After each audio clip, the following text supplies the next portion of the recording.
Welcome to another episode of Let's Talk Deer with your host, Bruce Hutchin. Let's Talk Deer is presented by Grandpa Ray Outdoors, owned and operated by John O'Brien.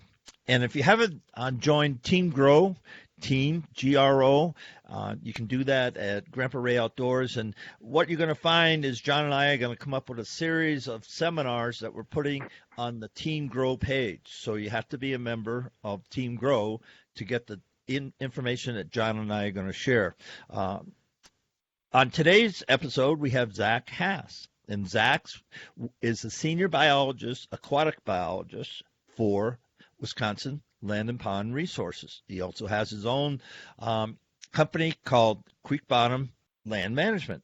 Zach, welcome to the show. Good to be here, Bruce. On Facebook Live, we just finished up about 20 minutes on Facebook Live, folks, and I mentioned Zach lives in a little town in east central Wisconsin that's a speed trap, and I do have a T-shirt, coffee mug, and ticket from his wonderful little town. So I helped do whatever they do with the money in his little town. But anyway, and Zach lives in some really good deer hunting area. There's a lot of tracts, public land tracts and private land, but a lot of marsh in his area. The goose hunting is really good in his area, and I've hunted I've hunted deer and hunted geese around where Zach lives. So Zach, it's a pleasure to have you on the show, and we're just going to start off with the basics. And the basics is, I've been asked, and I've helped some people, say, hey, on your 40 acres, you don't have any water. And one thing I've learned in my 5 years is, interviewing whitetail experts across the country is that you need three things. You need cover, water, and forage to grow big deer, keep big deer, keep them off your neighbors, that type of thing. And so we're going to talk with Zach, and Zach's a good friend of John O'Brien's at Grandpa Ray Outdoors, and Zach knows his stuff. And one thing you're going to hear as we talk today, it's going to be facts. So you might want to take out a notebook and write some things down, because we're going to go from the beginning and walk you all the way through what it takes to build a living eco system, on your property. So Zach, let's start right off. I've got 40 acres. I don't have any water. What should I do? Get water. Yeah. So first and foremost, it's, if you're missing the element, and it's with anything, if you're missing, a good forage system, you got to work on that. If you're missing cover, you got to work on that. If you don't have one of the key three items that you just mentioned, food, cover, and water, you need to work on it. So when you look around, and if, let's say, especially in some of these areas that are more sand country, and you don't have water on your property, there's a good chance that those deer aren't using your property year long. They're probably going to your neighbor's land that has that nice pond on their property, or water trough. They're leaving your land to find something. So it's one of those important things. If you don't have water, it should be a priority in 2020 to get water on your land. Okay, I hear what you're saying. And a lot of people have told me I need water, but how do I do it? Do you just go out and get a kiddie pool, or go out and get a big tire and put a liner in it? Or do I get go to a ag store or farm and ranch store and get a big, 20-gallon, 50-gallon, 100-gallon tub? What do I do? Yep. So it's all going to be based on, for one, how much investment someone's put into their deer, which let's be honest, we all as hunters put a lot of investment in some crazy things. But, you can start from anything from starting with a water tub, going all the way up to an actual built wildlife pond. And the reason why we like to establish actual water, so, a lot of people come up to me, people in Michigan, they looked like I was on something when I mentioned having different water sources, because once again, like my area, they have a lot of marsh, they have a lot of streams, a lot of creeks. That's not quality water. And there's a big emphasis on what the difference is there. But anyways, it's, so you can start with a tub. Even Banks Outdoors, I know they have actually, it's called the water tank, where it's actually a 100-gallon tank system. But then for me personally, I like to do wildlife ponds, just because there's a lot of reasons go into it. I'm sure we'll get into them. But so kind of the start is for to know what's your capabilities. Do you have equipment where you can dig a pond? Do you have the time and the money to actually put a pond in, or do you kind of just want to do something quick? Which, as we know with land management, when you do things quick and easy, it's usually not the right thing to do. Okay, so how do I choose the location of my? And I'm not going to put uh, a, a kiddie pond in. It shouldn't call it that. A tub. I guess that's a better word. So I'm Sure. not interested in the tub because that's not going to have any growth. That's not going to have any ecology in it. That's not going to have frogs and we'll talk later about some of the aquatic plants because there's nothing to grow them. I mean, Yeah. so okay. So how do I pick where I put my pond? Yep. So first of all, if you kind of want to look at your property acreage, so starting off, first figure out how many water sites do I need on my property. And what I usually do, my rule of thumb is you should always do a minimum of two on your property, and have them on each side of your property essentially. So if you have one on the north side, put one on the south side. If you have one east, go on the west, just to get a little more deer families involved. Also to take it, into effect that mean old doe that doesn't want anyone in her territory, take that into always effect. But as you go up in size, it's usually about a one wildlife pond, I'd say, is per 25 acres or so. And from there, then you just keep on establishing. So that's where a big variety even of areas, having some high and dry. So, and what I mean by that is if you have a ridge top, get one up there where there is no water, period. That's actually your hottest source. Um, Most of your food sources, like let's say if you have a hot food plot, should have a water source. If you have good prairie bedding or cover, you should have water sources near them. So there's a bunch of reasons why I'm saying the areas that I'm saying. So for cover, the biggest thing there is we want to take advantage of some biological processes that are happening when deer are in cover. So for one, fawns are being born in your prairies, your tall grasses, your cover, and you don't want to have them leave that sanctuary, that security, to go across your property in the open to possibly get pigged off by a coyote. We want them to step right out of a prairie or a bedding source, drink their water, and go right back to cover. We don't want them out and about. Even for does, it takes a lot of stress off. They can have that fawning site when they're lactating and they don't want to use a lot of energy up. They want to produce milk, and now you're giving that water source to produce a lot of milk. They need a lot of water to actually produce adequate amount of milk for their fawns. Forage alone definitely does a lot, but they also need that surface water, as we call it, to help with the lactation. Another thing, even with when bucks are growing antlers, so that's a very, very hard process on the body that requires a lot of things. And the one thing you'll find when deer are growing antlers, they're typically in the wide open. They're areas of low stem coats and areas that they don't damage development, which is usually a lot of these prairies and things there too. Now they can step out and eat.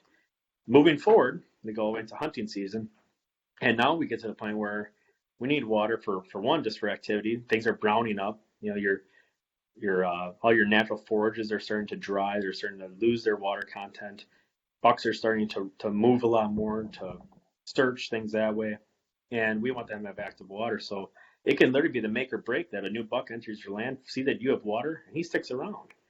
So we aim to really help improve those biological processes. It's no different in humans. I mean, look at when a doctor tells you you're not drinking enough water. No different with the deer. You got to drink a lot of water. On average, a deer needs about 4 to 5% of their body weight in just water a day, and you get a lot of that from the forage, but they also need a lot of that from water. So once again, kind of reiterate the question, where we like to place them is we like to place them near food and cover. That's where we want our water. And if you do buy food, have it within range. That's one of the biggest mistakes. People put it right there. They put it in the middle of the food plot. I don't know why that's a myth that people put in the food plot, but we like to put them in the corners where deer enter the food plots. As we know, mature bucks, they like to stand back. They like to go through those feathered edges, things that way, to slowly transition in. That's where we like a water source. Makes them feel comfortable. They can get that water and then enter the food source. But hopefully, if it's a big enough buck, he drinks water, and that's his last drink. So Touched on a lot of things. Let's just go back. So yeah, one 25-foot by 25-foot pond per 25 acres. yep. Okay. And then let's get into the details. So I get a backhoe. What kind of slope do I want on that ground? Yep. So that's the biggest thing is, a lot of people when they dig a pond, they just dig a pond. I mean, there's a lot more to it. So what we like to do is when we start digging the hole, we like to have a 3-to-1 to 4-to-1 slope. And obviously, I know a lot of us aren't engineers, and essentially what that means is for every 4 feet horizontally you go out, you should be gaining 1 foot of water depth. And let's say if you have a 25 by 25 foot pond and you do that slope, you're gonna get about 3 feet of depth. You do that. If you do a 3-to-1, you're gonna get about 4 feet of depth in the middle. And that is where we like to be for a couple of reasons. We like that slope for one, so it holds the soil when we're done putting the liner and everything in. Two, it's actually so the deer can walk in and out freely and can kind of escape danger, you could say, freely. If the steeper it is, it's actually harder for them to get in and out, and they'll avoid the ones that are steeper. Another thing, too, is even like going back to water tubs, what's the biggest worry everyone has? It's that raccoon, that mouse that fall in and then they die and they make it gross. We don't want the same thing happen in a pond, so a steep pond can still have that happen. So we want to have that proper slope to get everything started. So 4-to-1 to 3-to-1 slope. Okay, so we go in, we're digging our hole, 25 by 25. We get the right slope, and there's ways. Just go to YouTube, and they'll tell you how to run your slope. Then we got to put a liner in there because we got to keep the water in the hole. So it is kind of like a tub, but it's not because we're gonna make it an ecosystem. So now, what kind of liner do I need to put in, my hole? Yep. So, and that's the biggest difference between a liner and a tub is this, to kind of even go back is it's all about water quantity at the time and water quality. So you're kind of, and when I kind of started getting into wildlife ponds, I kind of backtrack. It's because I used to do a lot of tubs and things that way. And I kind of for one, I got sick of cleaning out gross green water that deer weren't drinking, just raccoons and coyotes. And two, it was sometimes where I get so many deer on those water tubs that they dry up. And now I'm in the bedding area, I'm busting the bucks, things that way. So you have a difference of 100 gallons to 5,000 plus gallons. So now we're going into it with the liner. Yes, it is plastic. It is a UV resistant material. And a lot of people always worry about, well, what about deer hooves? I'm telling you that the liner material we have, so it goes by thicknesses. So there's a 24 mil and there's a 30 mil liner we use. That 24 and 30 mil, it takes me a good deal of effort to put an actual razor blade through the material. And that's a knife, a sharpened knife. It's hard for me to push it through. A deer hoof is not going to puncture that liner.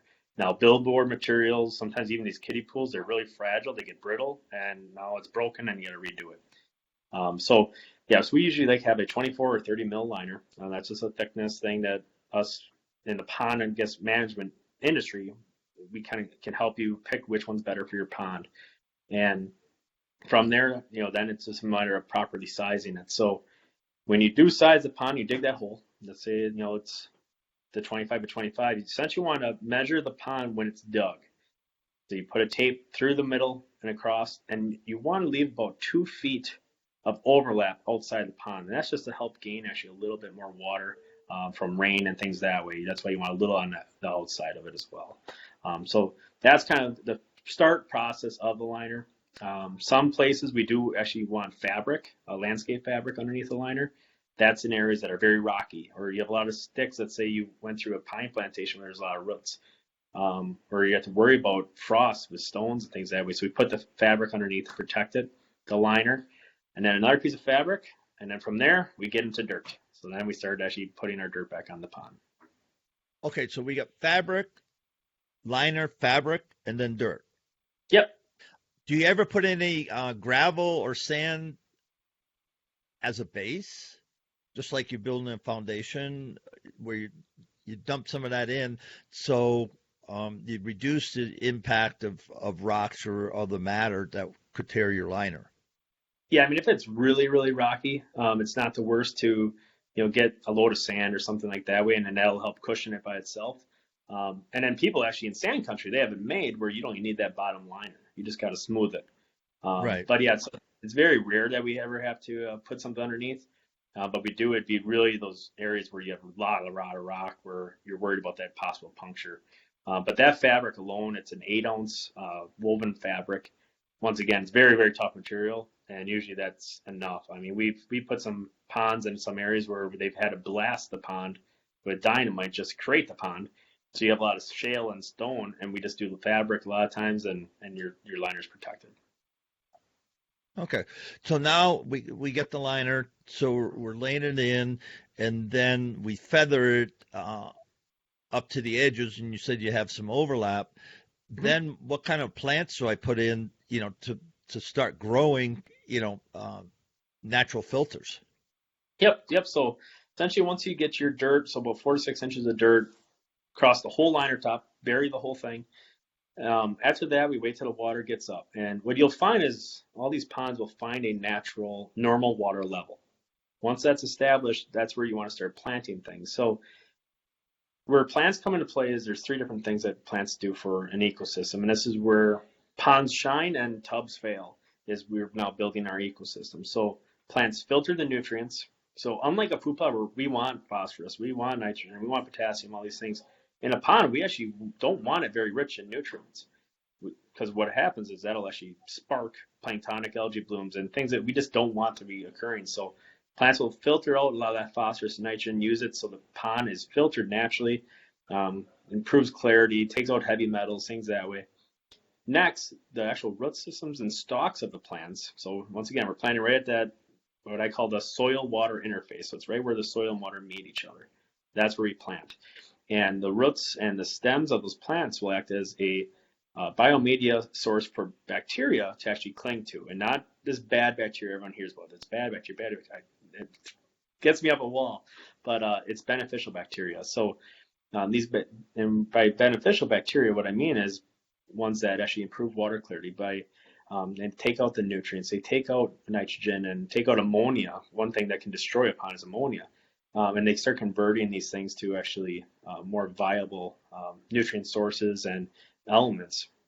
So we definitely want that to take place. And then lastly, and probably one of the most important thing about aquatic plants is you can use it to be an aquatic food plot. So one of the major plants out there is arrowhead or duck potato. That's the number one food plot plant for aquatics, you could say, in the world. There are a lot of other ones that studies have shown.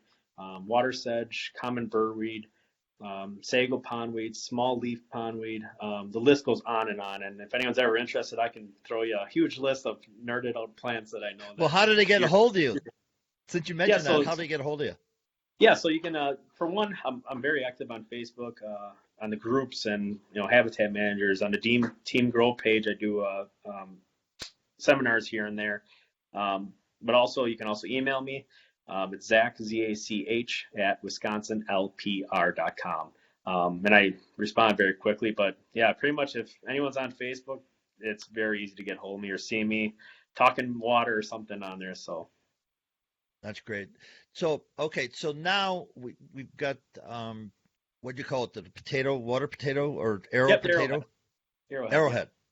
So we got an arrowhead around the rim. What about cat and nine tails? What about those type of things? Is that good or not good? Or yeah, so there are some plants that'll try to overtake water anytime it's produced. So cattails is a biggie. The only thing we don't like with cattails is they're very, very aggressive. So what you'll find is a cattail can grow to about 2 to 2.5 feet of water. Well, your pond might be only 3 feet deep. And now you might have cattails through the whole thing, and now deer don't use it. So now it's just a cattail swamp. So you want to try to watch for those things. And a lot of times if they start growing, it's a matter of easily just grabbing and pulling them out. You don't want them to get established just because it's very, very hard to get rid of once they're established. And you usually have to do a treatment or something that way. But another one that commonly people see is a duckweed. Duckweed grows in a lot of these little ponds just because they're smaller, nutrient-rich ponds that, it's perfect. Now, it will filter the water, but even that really, really thick layer of duckweed can kind of hinder deer. And for that, we usually just go with a net. Take a net, scoop it out, toss it in your food plot, just add the nutrients in your food plot. But so yeah, there's definitely certain plants you want to plant because they're not aggressive, and that's why I like arrowhead. Water sedge stays to the edge, and even common burrweed. That's another one that stays right to the edge. It won't creep in far into the water, and that's what we don't want. So we want to stay right to the edge and no deeper. On Facebook Live, we're talking about how deer enter into water source, the water hole, the pond. And you Yep. mentioned they actually go down to their brisket and then like to drink that way. They just don't. People see deer just sipping, water from the edge, but actually they like to immerse themselves deeper Yep. in that, and that's why we have to be careful of the slope.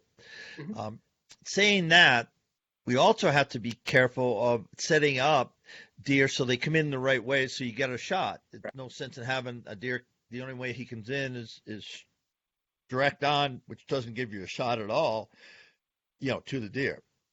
Correct. So how Correct. how do you best do that? How do you plan the entrance and exit of deer to your pond? Yep. So first and foremost, what I like to take in effect is your primary winds that might be hitting a certain food plot. And, there's no sense of putting in a pond if you know you are mainly having a southwesterly wind, and you put it right there where you're getting winded every time. You don't want that. So first and foremost, I look at my winds, how the deer are entering a field where I don't want to get busted.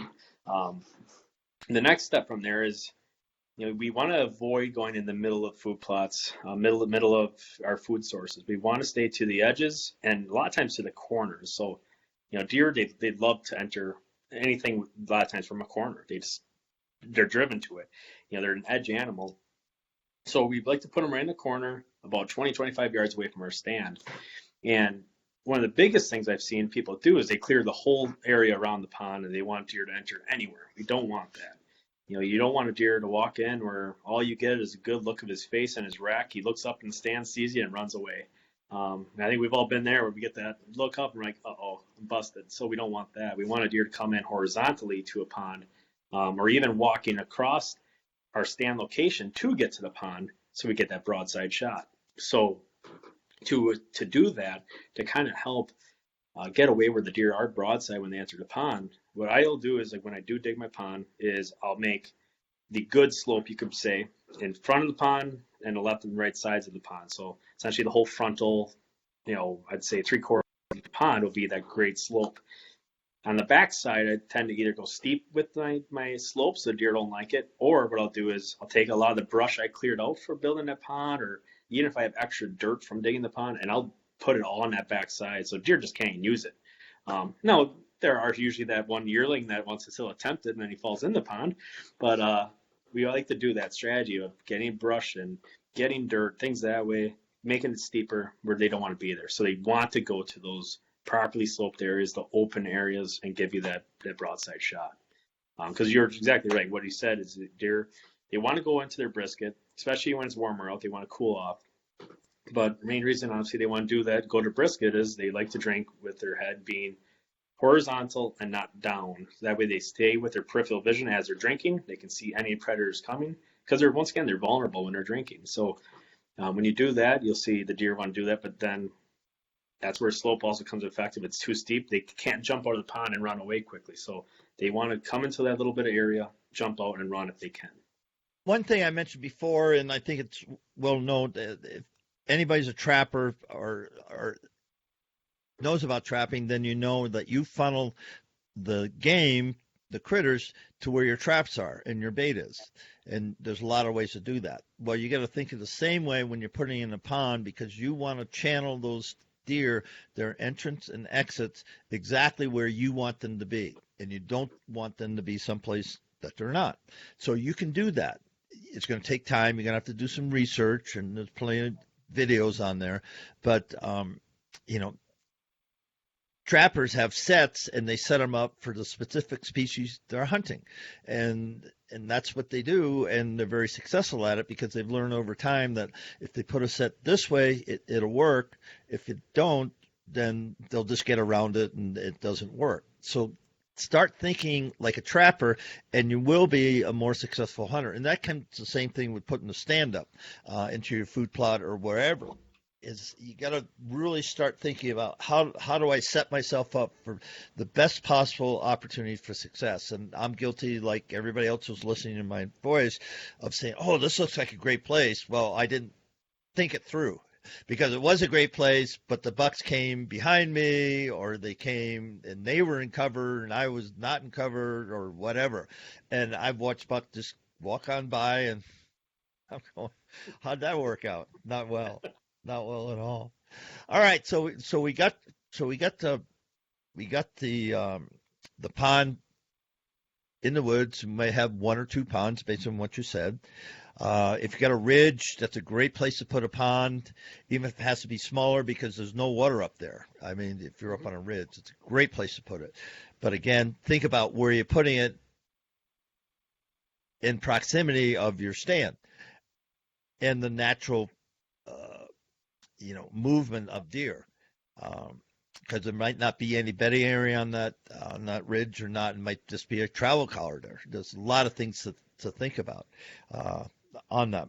So we get the pond in. Now we planted some arrowhead or other life-giving plants, if you will. How long does it take to get this pond up and running, up and percolating? Yep. So just to get the pond full and deer to start using it, I mean, it's a matter of weeks. So a lot of times I dig these ponds, and even before the pond even fills, I'll have deer already down in the bottom, drinking the water that's already collecting. So, I've had it next day where I've had my clients already have pictures of deer in the ponds, but that only have a couple inches of water because it's that fresh smell of water. They can smell it just like they can. That fresh dirt just attracts them. The aquatic plants themselves, they usually take it where you plant them, let's say, in the middle of summer, early fall. And by that next season, you'll start seeing that growth, especially if you're doing seed. If you're doing plugs, you'll see that growth right away. But if you do see seed, don't expect to see much of like the arrowhead emerging that first year. You'll see it more year two. So let's say this year you do your pond, it'll fill up this year, deer will start using it. And then what you'll see is the following year after you plant, you'll see all that arrowhead start coming up right in the spring, I should say late spring, April, May. You'll start seeing all those plants take off. Okay, so the pond looks like it's working because I can see tracks. Okay, Mm-hmm. I've got some green. Now, do I put clover near it? Do I put other forage near the pond or not? Or what do I do Yeah, there? so a lot of times what I'll do, and I can always share photos of my designs as well, is a lot of times half my pond will almost be planted into food plot, and the other half will be into what I would say is that feathered edge. So whether it be your cover, your a little bit of shrubs, whatever it be. So it's kind of always half and half. But I definitely always plant right up to it. Just to make it kind of integrated into that food plot system. So usually, once again, that kind of that front half, that once again where you want your shot at, I'll plant that area, and there's such a wide variety. A lot of times I like perennial just so it's almost more of a buffer. So you have your clover, your chicories. There's a lot of other really good blends with even Grand Prix Outdoors that they have that work great there. And so that way you just mow it once in a while, let the deer even just take care of it. But what we don't want to do is constant tilling or fertilizing that area because we don't want that nutrients really going to ponds. So perennials typically are the best thing to plant around a wildlife pond. Okay, so notice, folks, all the fertilizers don't need to go in the pond because then you'd be counterproductive. Yep, correct. Yeah, we're food plots. We love nutrients. Ponds, we don't like them so much. There's even where there's a lot of water supplements on the market right now, mineral supplements that you put in the water. And as a biologist, I'm very anti them, just mainly because they are derived of, just like a deer mineral, phosphates and salt. Salt kills an ecosystem, and phosphorus spikes growth in a pond. So we try to avoid that as much as possible. Even with a mineral site, always try to put it on the downhill side, never the uphill side of a pond, because we don't want those salts entering the ecosystem and possibly killing your beneficial bacteria and invertebrates. That was going to be my next question because a lot of people say, well, I'm going to put salt where legal, okay, Mm-hmm. or mineral where legal, right near my pond because they go to drink of water. They get some mineral, then they get the water, they get everything. Now they get food, man. I've got it made, but be careful where you put it because you don't want that mineral leaching Correct. um, into the water because that'll destroy what you're trying to do. Exactly. And that's what actually the problem a lot of times. So I do a lot of my research is on EHD. And obviously we know that's a huge issue right now. And a lot of that is destroyed ecosystems, and that's why they exist. So a lot of it's cattle ponds where they're just junk. I mean, they're a cesspool to say the less, because there's not a built ecosystem. We want to have a quality ecosystem, So EHD, that's the reason why the Cody's midge, the main midge for the disease, thrives. Is actually it's a very weak invertebrate, very very weak. I guess you say even aquatic insect. If there's actual presence of competition within a pond, so other aquatic insects, macro, micro invertebrates, Cody's midge actually does not thrive. But if the ecosystem is destroyed, so let's say by salt or high fertilizing, there you have a lot of nutrients, that's when Or they'll urine thrive. from cattle. Correct, 100%. Yeah, the ammonia will kill everything from urine, and that's where we like to have beneficial bacteria that are they're called nitrifiers. The nitrifying bacteria, they'll actually convert ammonia to nitrates and nitrites that are actually positive in a system rather than negative. So that's why they have such an issue, is actually very, very poor water quality. So we don't want that. We want to have very quality water systems that, a lot of people say, am I just increasing how much EHT I'm going to have because I put a pond in? No. If you do it right, no. And that's what we want. We want to give our deer that quality water source that we actually reduce the possibility of the EHD passing on to your herd. And one sidebar on that, because some areas of the country have a tremendous amount of water, the standing water becomes stagnant, it's lifeless, and that's where the Zakita midge. Yeah, it's a Cody's midge. Yeah, Okay. so it's and a lot of that. I'm sorry, I misspoke on that. But anyway, yeah. So it's also known as blue tongue disease. It's Yep. also known as blue tongue disease, and it hurts. Seemingly, it hurts bucks worse than does. Is that true? Is that a true statement? Yeah, I mean, I've in my time when I was down in Iowa a lot, we would find kind of equal amounts. I mean, do you see a lot more pictures of the bucks because more people are obviously, sad Okay. when a 4.5-year-old, 5.5-year-old buck is found dead, but it does actually affect mature deer more than it does Okay. affect younger deer. We're touching on a lot of things, but you can see, hopefully, we've been going about a half an hour here with Zach, that a live ecosystem is good not only for your deer, but for the other critters that live there, the birds and the raccoons and the squirrels and the rabbits and the foxes and the coyotes. Not that we want coyotes, but, bears or whatever, because I'm thinking one of my friends' farm, he buy a lake, which the lake has a lot of water, but everything else is marsh. And I'm thinking, would he be beneficial to set up some ponds? Mm-hmm. Based on what you said, I'm gonna mention Yeah, and a lot of times with that that income, for him to have a conversation. He owns KO Farms, and it's a nice 500-acre farm, and it's set up for whitetail hunting. And he's done a lot of great things with it, but he doesn't have any pond. Mm-hmm. He's got plenty of water and marsh, but no and real good water.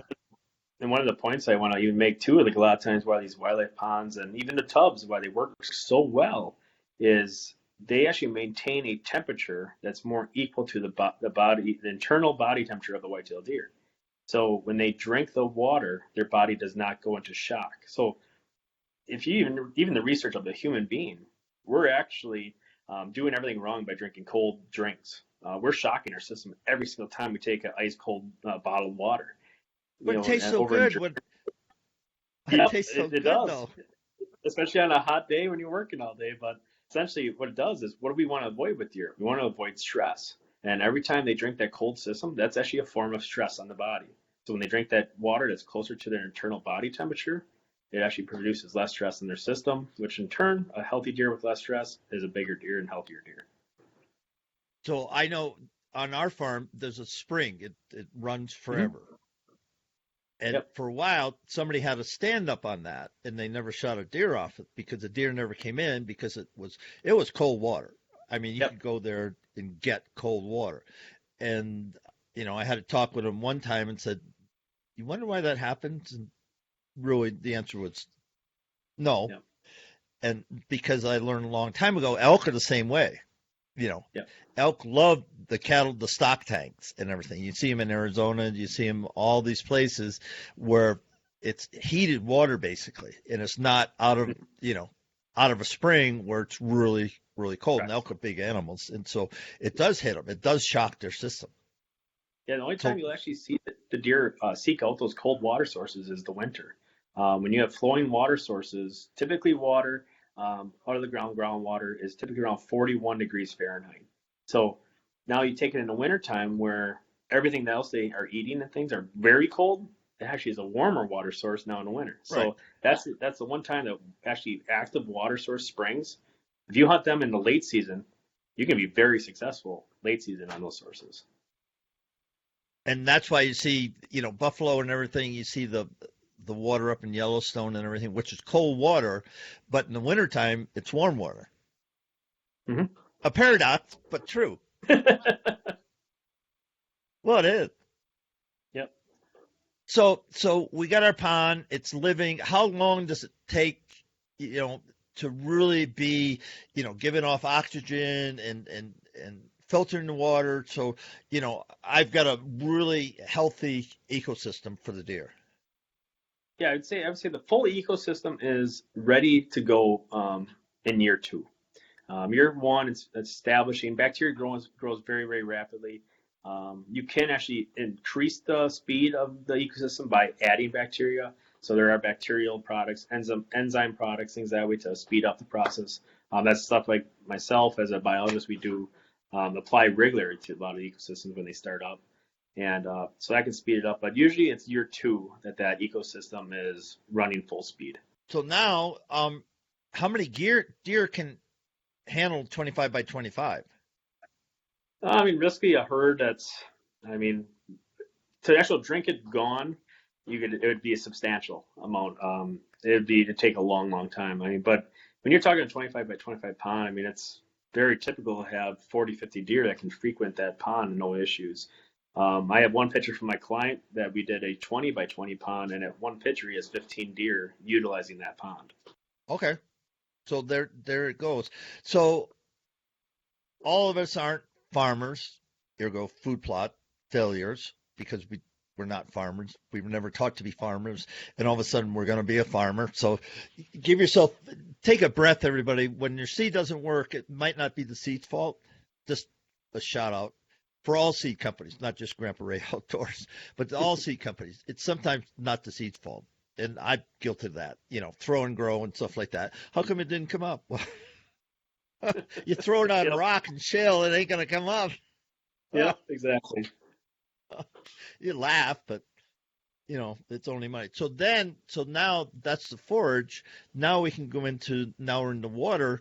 And I think water is just as important as the forage to holding deer on your land, because we want to hunt them. We're doing all this thing to put food on the table and to have the thrill of the hunt and get out there and watch wildlife and hunt wildlife and kill deer.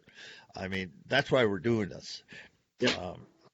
And so when you think of hunting, is there a best time to hunt over water or not a best time to hunt over water? How's all that work? Yeah, so really the best times is early season right out of the gate. A lot of times bucks are very patterned to those water sources. Does are patterned to those water sources. Especially you start getting more southern parts of the U.S. Like last year I hunted Kentucky, it was 97 degrees for their opener. Those are great times to be on the water. I'd say the second time that you should really be near those water sources is the rut, the pre-rut, because those are actively seeking out that water. Because once again, everything's brown, dead, you can't find it. So early season and the rut are the 2 times I would definitely be on those water sources. And so you have to figure out, is there a specific temperature? Say if it's over 80, over 70, where's the magic? Yeah, if it's risky, depending on your region, like here in Wisconsin, a hot day in September might be low to mid 80s. And those are the days I'm absolutely getting up in the stand over a pond. Those deer are going to be up and moving. They're going to have to go and drink just to keep their own temps down and cool themselves off. As far as when the rut goes, it really doesn't matter because does will be there. So you just got to wait up the big boy to come visit and check on his does down by the pond. But early season, yeah, those first 2 weeks when it's hot, I would definitely be on those sources. Okay, so we got hunting the ponds, we got setting up on the ponds. We've already talked about, you control the entrance and exit. Now we got pond temperatures, people have said, well, if the pond isn't flowing, then it's going to die over time. Is that true or correct or incorrect? It all depends how it's set up. So essentially, what Mother Nature wants to do to most pond systems. So lakes are a little different. That's they're its own animal. But with ponds, they're called eutrophic or nutrient rich. That's just a term to say how aged the system is. So Mother Nature wants to fill all ponds in. She wants to make them all swamps, essentially. So that's by just things dying, plants dying, leaf litter, all that stuff slowly fills up muck. And not that quick. I mean, a lot of people think it'll fill up in a couple of years, but what we see in like a stormwater pond or private ponds that I manage, it's usually about anywhere from barely a tenth of an inch to maybe a half an inch a year. So it takes a long time to fill in a pond. And that's the only way that pond would actually die, I guess, per se. But these ponds are, since you have an ecosystem, they're not going to die. They have adequate dissolved oxygen all year long because they are shallow, so they're constantly actually turning over and things that way. As long as you have a good plant system and you have some beneficial bacteria, the pond won't die. It's more when they're designed poorly or way too shallow or things that way where you just speed up how much muck builds up. But the pond itself, it's just a matter of how long it takes to age it to fill it in, but it won't die. How about freeze out? How about freezing top to bottom at zero, for 2 months Yep. in Wisconsin? Yep. So essentially with freezing, all that does is, so like plants, they all go dormant. So they will all recede. So like the duck potato or arrowhead, what it does is it stores all its energy into those little potatoes that are in the soil. So it stores its energy. Next year it shoots up from more of those little tiny starch potatoes. All the bacteria go dormant. And there's actually even cold water strains of bacteria that then become active. But all warm water strains go dormant through the winter. So that's all that really happens. It's no different than a tree. Just taking its leaves off and having the bud system and putting all its nutrients in the roots. Everything just goes dormant in the pond. The freezing won't kill it. The only time it'll kill it would actually be if you had a fishing pond and you had a freeze out. That'd be the only thing that's ever vulnerable is fish. But even your frogs, they'll go down and they'll become dormant if they're in your pond, and they go down to I want to say it's 1 heartbeat per minute, so practically dead, and they'll just be floating down there. So the whole system will shut itself down per Mother Nature's code, and then come back to life in the spring. Interesting. Folks, if you have questions for Zach, reach out to him where? You can either reach me on our Facebook pages, Wisconsin Lake Pond Resource or CreekBottom Land Management. Otherwise, you can email me at Zach, Z-A-C-H, at WisconsinLPR.com. So water comes out of the air, fills up the ponds, and then if we've done our job right, we've got something that's going to last, forever, really. Mm-hmm. How much to set up that 25 by 25 pond by having someone dig it? I'm not saying hand dig a thing and then we get the liners. That's basically all we need. Then we need some seed to put around it, that arrowhead or something all said and done, I mean, realistically, you're usually looking for like a 25 by 25 pond, probably about $500. $500, and if you get a little crazy with it, you can maybe go up to $750 depending on your soil type. But usually it's found right around that $500 range. And that's for having a backhoe come in or, some sort of way to dig it out. Yep. And then get the things. Now, people could reach out to you and find out, hey, where do I get the right liner and that type of stuff, right? Correct. Any other thoughts? Yeah, I mean, with water, it's really, it's just kind of got to just treat it right. Don't treat it wrong. It's Mother Nature. It's no different than not taking care of your food plots right. A pond has to be, taken care of as well. I actually do have a pond maintenance kit I've designed. So if you do have a pond, it's kind of a little more gross. We have a way to fix that as well. We also do free site visits as well. So if people have questions and things like that about existing ponds, things that way, we do site visits around the state of Wisconsin. So. And how much you charge for a site visit? So for the state of Wisconsin, we have a free site visit up to 60 miles from our office, and then after that, I want to say it's about $300. So we do cover the whole state. But if you're out of state, just email me, and then I'd love answering questions and things that way. And pictures are worth 1,000 words, so I can definitely help out wherever I can. So within 60 miles of where you're at, do you get a free Yep. look over? Yep, correct. Okay. Any questions to me? No, not really, Bruce. No, I appreciate you having me on. Well, this will be up, I think in a week. It'll be up the first week of March. That's when it'll air. So it's just been a pleasure having you on. Remember, folks, follow Zach on Facebook, and he does really know his stuff. And if you're not a member of Team Grow at Grandpa Ray Outdoors, join there because Zach does do seminars there. So that's one reason you want to be a member of Team Grow, is because you get people like Zach. He's giving you ins and outs, and we're just giving you a primer because Zach could spend the whole day just talking about how to dig a pond. I'm sure of that. Yep. Well, Zach, it's been great. Thank you so much, sir, for being a guest on Let's Talk Deer. Thank you very much, Bruce. Appreciate it.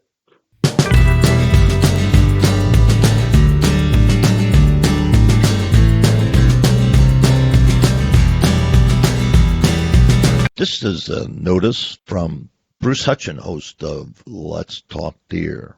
Let's Talk Deer receives compensation from Grandpa Ray Outdoors for podcast and Facebook Live and other communication I utilize on social media.